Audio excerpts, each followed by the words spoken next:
question came up, why do I make so many vases? And is the classic vase an influence? And the answer is yes. The classic vase is an influence. It's a long-time interest of mine. I seek it out. Museums are places where I see them mostly, and they are very compelling to me, especially the attic vases from ancient Greece. Each time I study the collection at the Met, for example, wandering through those rooms with the large vases, it charges me. I get back to my studio and get to work. The same thing happens with paintings and sculpture from numerous periods of art history. It could be Bosch, could be Caravaggio or Brancusi or Diebenkorn or Calder, or any number of things, or it could be a particular museum like the Arts and Métiers in Paris or the Hermitage or LACMA. My curiosity is all over the place. I'll try to explain why historic vases interest me and how I've developed observations in several vase series. Between 25,000 and 10,000 years ago, humans began to create vase forms from clay. And early migration over the continents resulted in similarities of forms created by diverse cultures. Also, they couldn't resist decorating them with images of human activity. So thinking about this history, thinking about the similarities of forms that these people created, it's obvious that there's a common origin. Classic vase forms can be found from every culture, with variations according to their predilections. The classic vase forms from ancient Egypt are taller and more tapered than those of the Mayan culture, for example. The Ionian vase has a more geometric form with handles, suggesting architecture. Classic forms refer to human anatomy, with parts of the vase being called the lip, the neck, the shoulder, the body, the foot.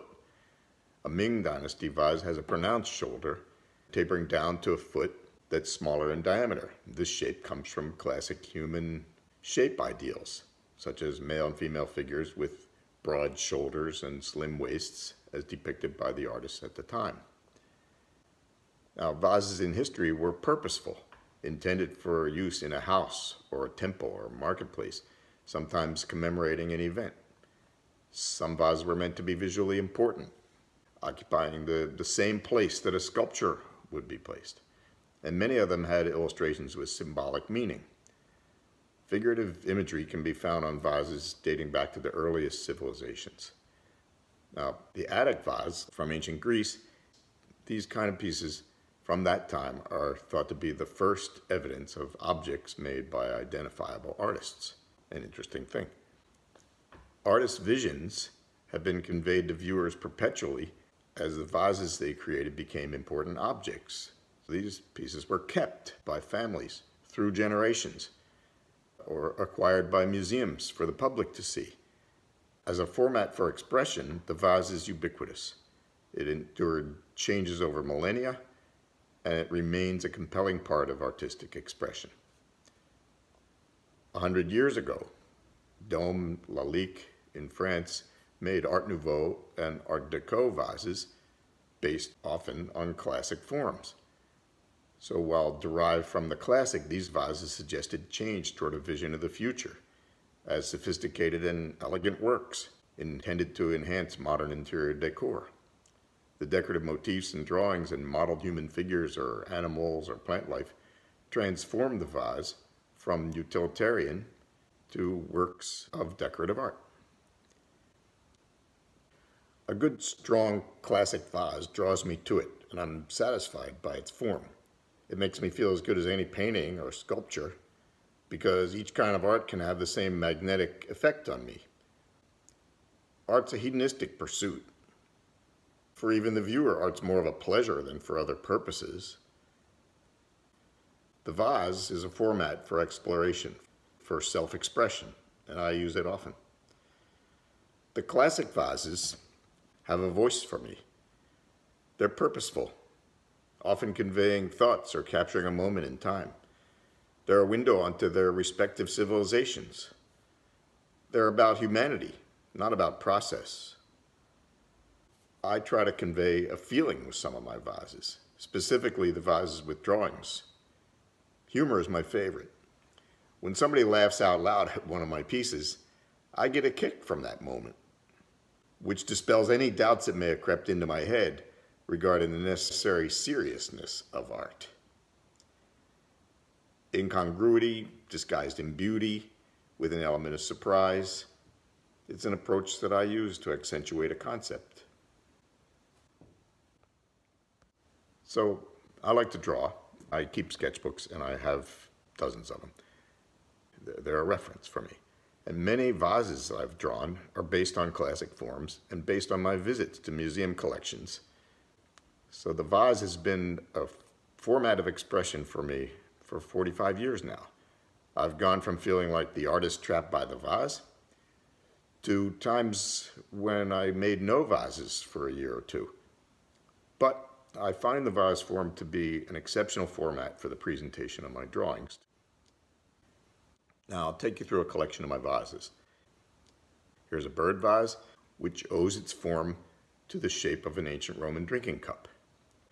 The drawing wrapped around the vase depicts birds landing, with the birds in the air highly stylized as abstract images.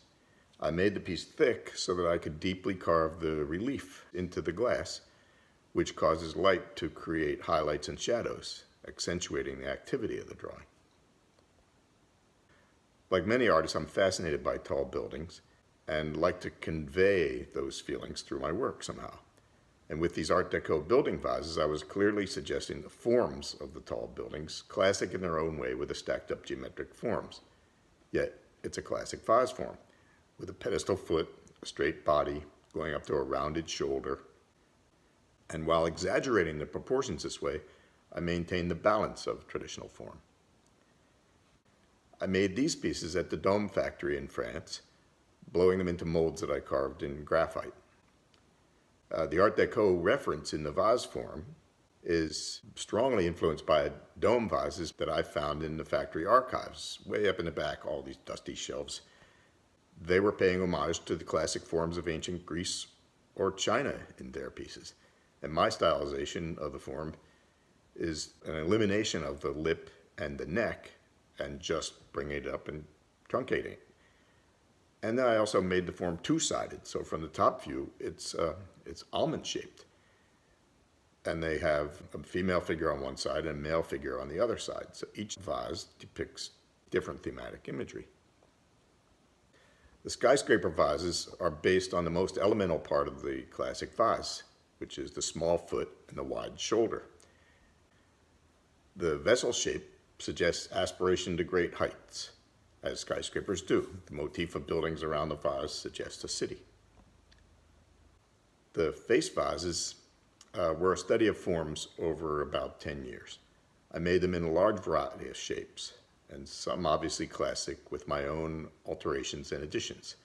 The point of the series was to present observations of nature and allusions to character traits with a face that embodied the theme. So their drawings are kind of abstract, with elements not obvious at first glance. The Etruscan bronzes were a main inspiration for this series because of the way they made handles into sculptures of humans and animals. The vase was a platform for three-dimensional scenes created by the added sculptures. The other main influence on me was the Circus Museum at the Ringling Collection in Sarasota. That place had such a goofball theme, and the antics of their theater really stayed in my mind for weeks, and I just kept thinking about it, and it's so weird, and it offered such rich material for imagery in my art. It was just too compelling, and I combined it then with my interest in the Etruscans and kind of formalized it, so there's a formality in the series in a certain way, and yet it's pretty flamboyant, all kinds of stuff that I like to do.